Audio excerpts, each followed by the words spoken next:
Bienvenue dans ma vie de sorcière. Je suis Christelle, énergéticienne, holothérapeute et professeure de yoga. Mon but est de vulgariser, rendre simple et accessible le développement personnel, la magie et le mieux-être naturel. Parfois seule ou accompagnée, je m'engage à te faire voyager dans des podcasts authentiques et frais, plein d'astuces pour vivre ta vie de sorcière et de sorcier moderne. Petite page de pub avant de commencer notre sujet magique du jour. Si tu veux que je te guide à trouver vraiment qui tu es et surtout à construire la vie dont tu as vraiment envie, une vie qui est alignée avec toi, je t'invite à cliquer sur le lien qu'il y a dans la petite description pour avoir ta consultation gratuite avec moi de 30 minutes. Comme ça, on va pouvoir papoter et on va pouvoir voir quel outil magique justement je peux prendre pour venir t'aider et te guider. Je te dis à très vite dans un rendez-vous. En attendant, on passe à notre sujet magique du jour. Bonjour à tous et bienvenue autour de mon micro enchanté. Donc moi je suis Christelle de ma vie de sorcière et aujourd'hui j'ai le plaisir de recevoir ma copine Amina. Salut Amina. Salut Christelle. Alors je suis ravie de la recevoir ici. Elle était déjà venue dans la toute première saison pour nous faire un témoignage justement autour de son expérience de pervers narcissique et tout ça.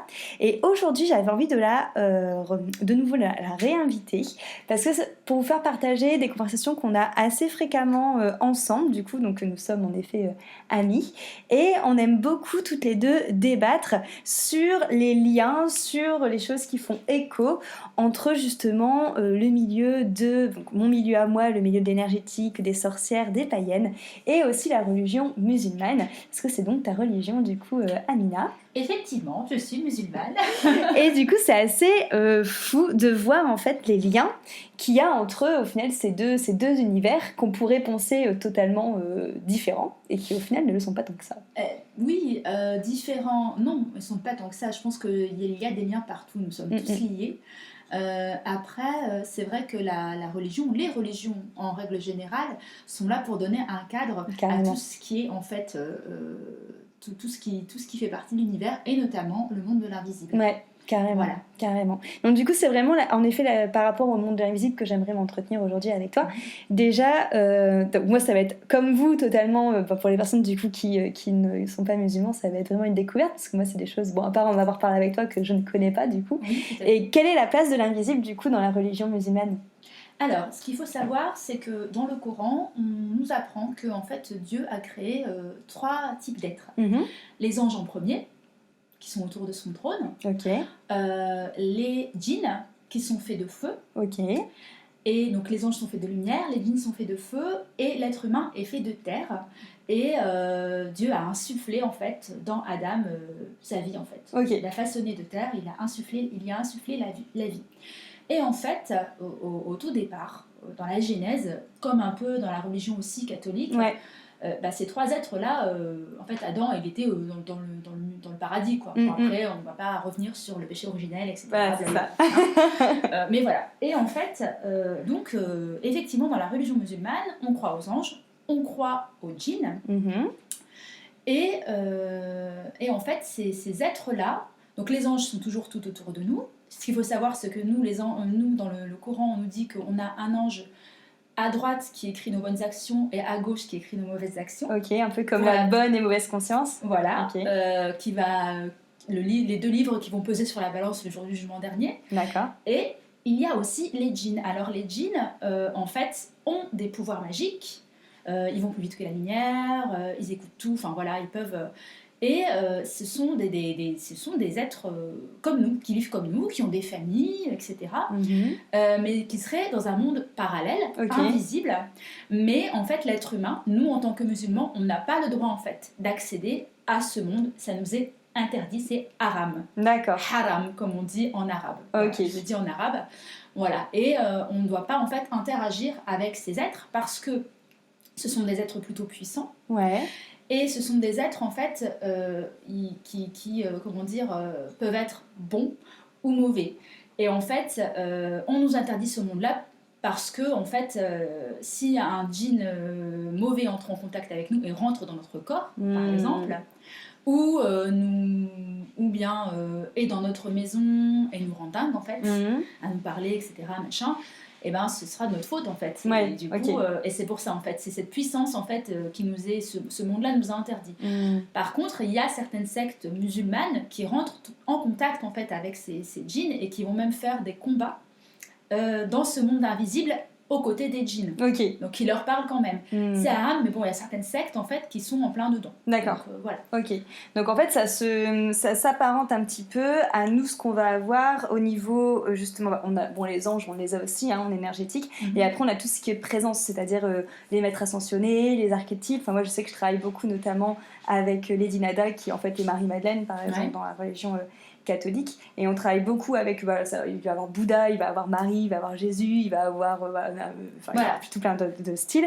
Et après, au moment par exemple où moi j'avais fait ma formation justement pour relier ces présences là, donc ça a duré, c'était vraiment une semaine en immersion. C'est vrai que la formatrice à l'époque nous avait justement parlé qu'il y avait du coup des présences malignes qui pouvaient prendre en fait l'apparence, au moins d'un point de vue énergétique, en fait, de bonne présence, du coup. Exactement. Et moi, pour l'avoir vécu, du coup, en tant qu'expérience, c'est vrai que c'est hyper perturbant parce que, du coup, t'es en train de parler avec une présence que t'es sûre que c'est une présence qui est haute en fréquence et qui est bonne pour toi et qui peut t'aider à faire du bien. Sauf qu'en fait, c'est juste une présence qui est en effet plutôt basse en énergie, qui vient plutôt du bas astral, qui augmente en fait sa fréquence vibratoire pour se faire passer pour tel ou tel ange ou telle bonne entité. Et enfin, le côté positif, entre guillemets, c'est que je sais que pendant ce stage-là, ça leur prenait beaucoup d'énergie en fait à ces énergies-là de se monter en fait. Donc t'arrives au bout d'un moment quand même à griller, qu'il y a un peu une feinte dans le truc, mais c'est un peu le même principe en fait du coup. Alors oui, par rapport aux personnes qui rentrent en contact, voilà. Et après il y a toutes les aussi les personnes, on a aussi des marabouts en Algérie, etc., ou ailleurs, dans le monde arabe, qui rentrent aussi en contact avec ces entités-là via le Coran aussi. Et ça, en fait, pareil, c'est interdit normalement. D'accord. Tu vois, dans la religion musulmane, c'est interdit, ou c'est prohibé. Mais c'est vrai que dans le monde musulman, il y a quand même beaucoup de liens en fait avec l'invisible, même si normalement on ne doit pas y avoir accès. Mais c'est pas quelque chose que vous mettez carrément une œillère dessus, vous en parlez quand même. On en parle quand même, on en parle quand même, notamment quand il s'agit, pareil, de parler de sorts, parce qu'il y a des qui jettent des sorts aussi pour avoir l'homme de leurs rêves, plein d'argent, etc.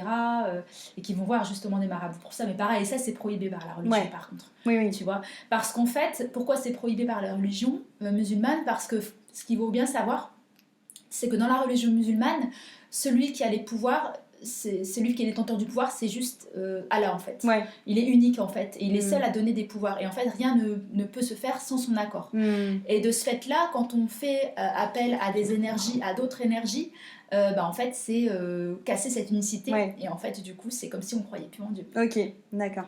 Nous, c'est pareil, tu vois, sans parler justement de ce côté que c'est Dieu qui a le pouvoir, on part plus du principe qu'en fait, le fait de jeter un sort pour avoir un amour, pour avoir de l'argent et tout, c'est de la magie noire parce que du coup tu rentres sur le côté libre arbitre de la personne. Exactement. Donc au final ça se rejoint. Au niveau moralité, on va dire, ça se rejoint. Il y a plein de choses qui se recoupent. De toute façon, c'est aussi le lieu de ce podcast et c'est parce qu'on en a parlé longuement aussi et qu'on s'est rendu compte de ça, c'est qu'il y a plein de choses qui se recoupent.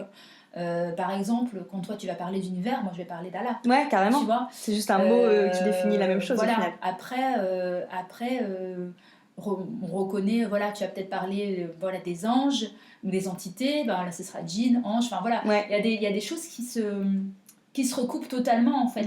En même temps, on est dans le même univers, donc ça. Du coup c'est logique. Carrément. Mais après, je pense que faut être très très ouvert d'esprit justement pour pouvoir en parler, parce que je pense qu'il y a beaucoup de gens qui sont fermés, qui sont un petit peu sectaires sur leurs idées et qui veulent pas entrer en contact peut-être avec une énergéticienne pour en parler, parce que non, c'est pas bien et que voilà, ce serait peut-être dire qu'on croit pas, mais en fait c'est pas le cas. Moi je suis croyante et je l'affirme.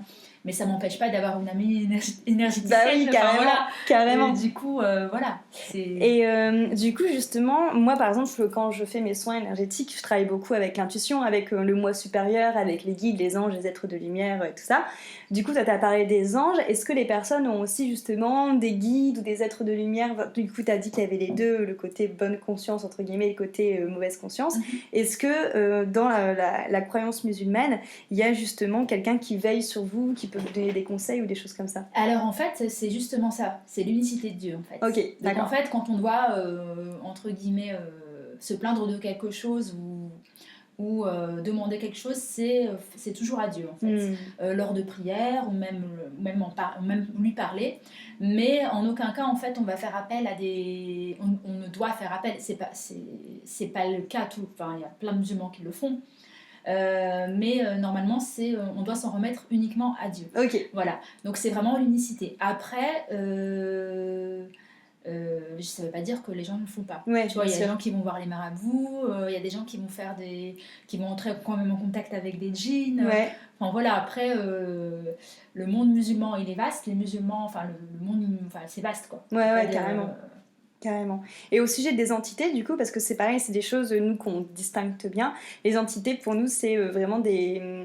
Du moins, moi, comment je le vois, ce sont des personnes, en effet, qui sont décédées ou qui sont plus de ce monde, qui sont plus dans notre dimension. Donc, comme tu l'as dit toi, c'est-à-dire qu'ils sont présentes, mais on les voit pas, nous, physiquement. Donc, c'est pour les personnes qui nous écoutent, qui voient pas trop ce que je raconte. Donc, du coup, c'est des personnes, en fait, qui, en termes d'énergie, sont sur une autre vibration que nous, qui, du coup, on peut ressentir leur énergie. Ils peuvent rentrer en contact avec nous en faisant du bruit, en effet, ou en faisant tomber des choses. Mais physiquement parlant, on va pas les voir parce que ils ont plus leur corps physique qui est à la même dimension que nous.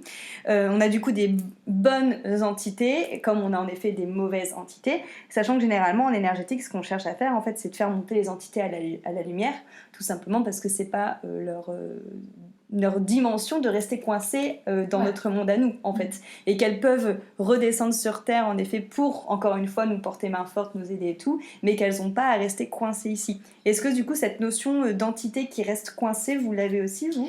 Alors non. Quand une personne meurt, en fait, et quand elle est prise par l'ange de la mort, elle est directement en fait dans une forme de limbe, je dirais, où elle attend en fait le jugement. D'accord, ok. Et donc en fait, elle ne peut plus interagir avec les vivants. Ok. Alors il me semble qu'il y a quand même une période où l'entité reste, je pense que c'est 30 jours. Ok, d'accord. Où l'entité reste et ensuite elle passe en fait dans ces formes de limbe où elle attend en fait... où elle attend le jugement dernier, son jugement. Et par contre, quand par exemple on entend parler de personnes, voilà, c'est une entité, c'est le père, le grand-père, etc. qui revient, en fait, dans la religion musulmane, c'est plutôt des djinns qui prennent l'apparence de... Ok, d'accord, voilà, ça marche. Qui prennent l'apparence du grand-père. Et comme les djinns, en fait, savent tout, vont plus vite que la lumière, donc ils peuvent traverser le passé, le présent, le futur, voilà. Et du coup, c'est ces entités-là en fait qui prennent l'apparence et qui se jouent en fait des personnes. Ok. Voilà. Donc dans la religion musulmane, c'est ça. D'accord, qui s'en servent un peu justement pour arriver à leur fin d'une autre manière entre guillemets. Voilà, c'est ça. Ok. Ça. Et pareil, du coup, en énergétique, on parle de mission d'âme. Est-ce que vous avez, vous, quelque chose qui apparaît, enfin qui ressemble un peu à ça dans les croyances musulmanes, du coup ? Pas trop, parce que la seule mission de l'être humain, en fait, sur Terre, c'est de faire du bien et d'être soumis à Dieu, en fait. Okay. Donc, en gros, c'est la prière et faire de bonnes actions. Donc après, dans les bonnes actions, forcément, il y a des choses, il y a des missions, voilà. Mais c'est vaste, c'est assez vaste. Il n'y a pas de... On n'a pas de terme précis qui dit que notre mission, ça doit être, je sais pas moi... telle ou telle chose. Telle ou telle chose, voilà. Transformer telle ou telle chose, comprendre telle ou telle chose. Non. C'est la soumission à Dieu, en fait. Okay. La prière, la soumission, parce que en fait, il y a un verset du Coran qui dit « Je n'ai créé les djinns et les hommes, les djinns et les hommes au même titre, que pour qu'ils m'adorent. » D'accord. En gros, voilà. Donc du coup non, il n'y a pas cette notion de mission. En revanche, il y a cette notion de faire des choses positives et de belles choses pour accéder au paradis, quoi, en gros. Oui, c'est vrai que par contre, la notion de paradis et d'enfer, dans tout ce qui est sorcière, païen, énergétique, ça, nous, on l'a pas. Non. Ça n'existe pas. C'est vraiment, on vient sur Terre s'incarner pour justement apprendre des choses dans la matière, du coup, donc avoir des expériences, et puis après, on en tire des apprentissages de nos expériences, mais il n'y a pas... Et après, il y a la réincarnation. Et après la réincarnation, ainsi de suite, mais il n'y a pas de côté jugement. Ouais. Vous n'avez pas la réincarnation. La réincarnation, ça n'existe pas, en fait. Dans l'islam, absolument pas.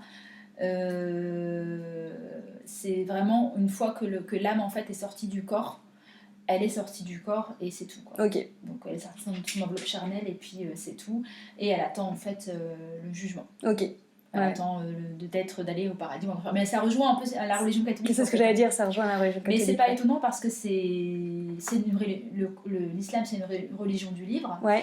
La première religion c'est le judaïsme. Qui a donné base au catholicisme et donc qui a donné base à l'islam.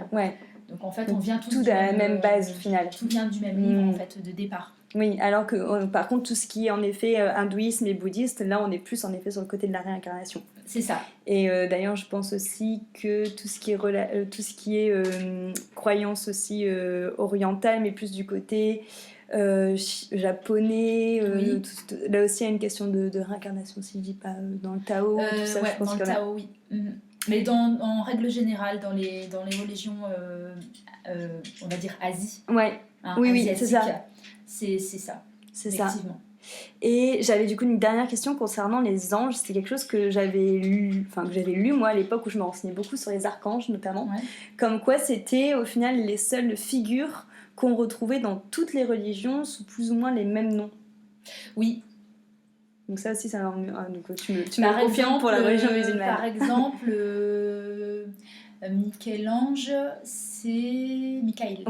Ok. Ah oui, bah oui. Donc Michel, Michael, en effet, c'est Gabriel. Gabriel, c'est Djibril. Ok. Après, il y a moi j'y connais pas grand chose en ange, mais voilà, les principaux c'est ceci. Et oui, effectivement. Et c'est pareil pour... Bon, après, ça te concerne moins, en fait, entre guillemets, mais pour les prophètes, les messies, c'est les mêmes. Ok. Ok.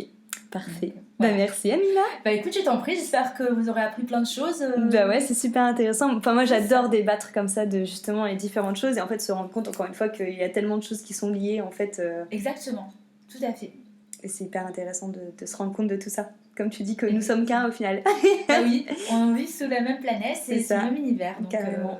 Du coup, on peut appeler les choses différemment et le message est le même. Choses, mais le message au final est le même. Carrément. Merci beaucoup. Mais de rien, avec plaisir, Christelle.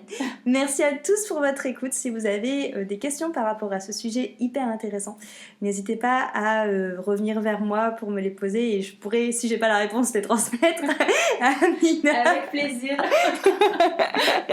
Et sinon, n'hésitez pas en effet à partager ce podcast, à aimer ou à commenter. En tout cas, je vous dis à très vite autour de mon chaudron magique et je vous remercie pour votre présence. À bientôt.